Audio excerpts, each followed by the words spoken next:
that had battered the country overnight has caused damage to property.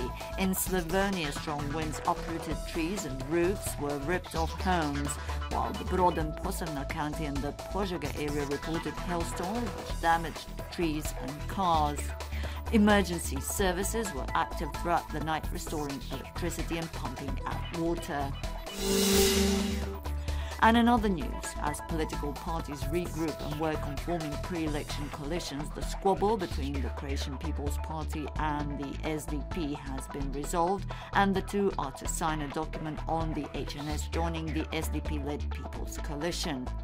Meanwhile, the soon-to-be HDZ leader Andrej Plenković commented in Rijeka last night on the issue of non-transparent financing of the party, saying what had happened before was his predecessor's responsibility, while once he becomes the head of the party, the financing will be led in a responsible, transparent and legal manner.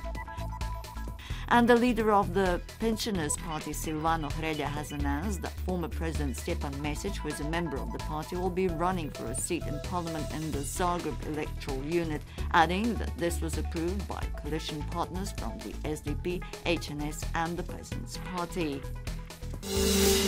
The preliminary hearing in the war crimes case of Dragan Vasilković, aka Captain Dragan, indicted for war crimes against civilians and POWs in Croatia during the 1990s war, was held at the Split County Court today. Australia had extradited Vasilković a year ago, and he had rejected any involvement in the crimes. At today's hearing, it was stated that the trial, which commences on September 20th, will see a large number of witnesses for both the prosecution and defence. And on a different note, but staying in Split, the vibrant coastal city becomes the hub of Ultra Europe Music Festival today, with some 160 top world DJs taking part, and the festival moving on from Split on July 17th to Hvar, Brač and then Vis. Some 150,000 people are expected to visit the 3 days of Ultra in Split. But classical music lovers, however, will not be shortchanged, as Split is also the venue of the 67th Split Summer that commences this evening. The 1 month-long event will take place in different parts of the city, with some 40 different performances spanning from opera to theatre plays being staged.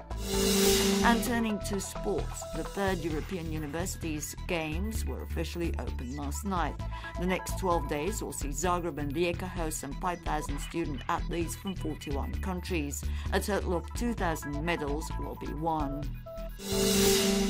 And the weather, at least partly sunny this afternoon, but remaining unsettled, particularly in the east and at high elevations, where there will be some passing rain, accompanied by lightning and thunder in places. Moderate to strong southwesterly and westerly winds along the coast, with Bora gaining strength in the North Adriatic in the evening hours, resulting in choppy seas, which will measure around 27 degrees today and a little less in the coming days. A considerable drop in air temperatures, which will mostly hover between 22 and 26 degrees inland, while the Istrian and Dalmatian hinterland and the Adriatic might see temperatures of up to 30 degrees. Even lower temperatures in the coming days, brought down by northerly and northeasterly winds, this mostly being true for eastern Croatia and the northwest. Most of the cloud and wetness expected inland on Saturday. Changeable weather and cooler along the coast, with rain expected in Dalmatia on Friday and on Saturday in the northern Adriatic. It will be windy with strong gusts of wind. In places, traffic may be disrupted and even stopped in some places due to strong winds.